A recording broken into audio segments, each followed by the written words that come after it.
আসসালামু আলাইকুম আপুরা, সবাইকে অগ্রিম ঈদের শুভেচ্ছা। স্বাভাবিকভাবেই সবার পছন্দ এক হয় না।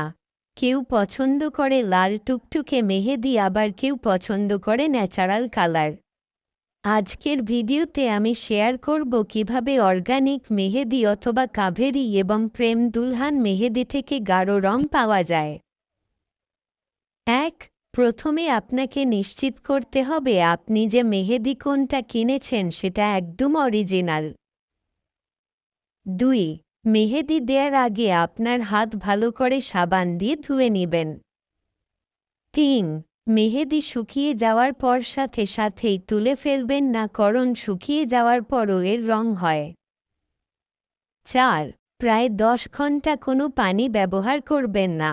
আমরা যারা মুসলিম, আমাদের নামাজের জন্য ওযু করতে হয়, তাই আমাদের জন্য এশার নামাজের পর এই মেহেদিগুলো দিলে সুবিধা হয়। ৫.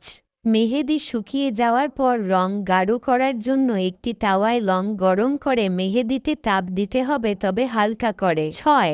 এরপর মুখ স্প্রে করে নিতে পারেন। ৭. অথবা মেহেদি শুকিয়ে যাওয়ার পর একটি বাটিতে পরিমাণ মতো লেবুর রস এবং চিনি নিয়ে ভালো করে মিশিয়ে সেই মিশ্রণটি আপনার মেহেদিতে অ্যাপ্লাই করতে পারেন। এতে মেহেদিটি ঝরে পড়বে না এবং রঙও গাঢ় হবে। তবে এই মিশ্রণটি বেশি অ্যাপ্লাই করলে রং হালকা হয়ে যেতে পারে।